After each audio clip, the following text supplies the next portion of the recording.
Assalamualaikum warahmatullahi wabarakatuh. Perkenalkan, nama saya Ahmad Ridwan Alam dengan NPM 1012048 kelas C10.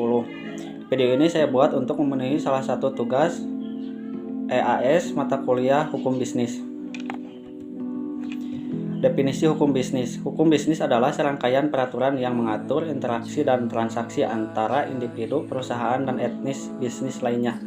Tujuan hukum bisnis: keadilan dalam transaksi, yaitu untuk menjaga agar setiap transaksi bisnis dilakukan dengan prinsip keadilan dan kesetaraan. Yang kedua, perlindungan pihak yang terlibat, yaitu untuk memberikan perlindungan hukum bagi pihak-pihak yang terlibat dalam transaksi bisnis. Yang ketiga, kepatuhan terhadap aturan dan peraturan, yaitu untuk mendorong kepatuhan terhadap aturan dan peraturan yang berlaku baik tingkat lokal maupun nasional. Struktur hukum bisnis. Hukum kontrak. Definisi kontrak. Kontrak adalah kesepakatan yang sah antara dua pihak yang dapat memberikan hak dan kewajiban kepada masing-masing pihak. Yang kedua, unsur kontrak. Penawaran, penerimaan, pertimbangan, kapasitas, tujuan yang sah, dan keabsahan. Jenis-jenis kontrak, yaitu kontrak jual beli, sewa menyewa, dan kontrak kerjasama. Pelanggaran kontrak, yaitu ketidakpatuhan terhadap salah satu ketentuan kontrak dan konsekuensinya. Yang kedua, hukum perusahaan. Pembentukan perusahaan. Jenis-jenis perusahaan atau perseroan terbatas, perseorangan, dan koperasi, dan proses pendiriannya. Tanggung jawab pemegang saham, yaitu hak dan kewajiban pemegang saham. Kewajiban manajemen perusahaan, yaitu untuk tanggung jawab dan tugas manajemen perusahaan. Tanggung jawab hukum dalam bisnis. Yang pertama, tanggung jawab sosial perusahaan, CSR. Konsep CSR, perusahaan bertanggung jawab terhadap dampaknya masyarakat, lingkungan, dan ekonomi.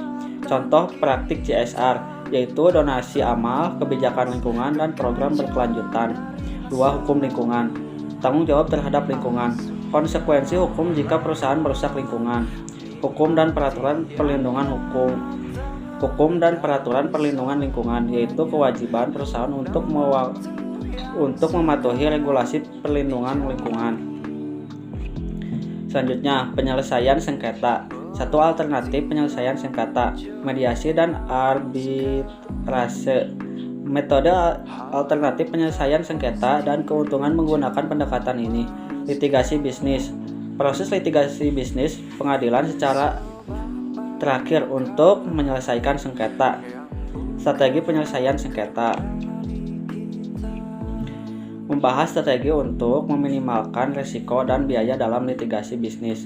Tantangan modern dalam hukum bisnis.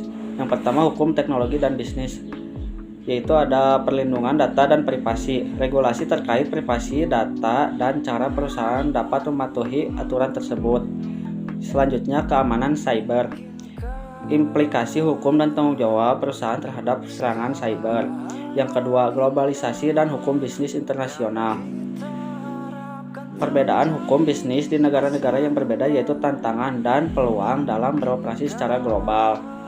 Selanjutnya, perjanjian dagang internasional. Pentingnya memahami perjanjian dagang internasional. Kesimpulannya yaitu pentingnya memahami hukum bisnis. Menghindari risiko hukum dan denda, yaitu peran pemahaman hukum bisnis dalam mengurangi risiko hukum.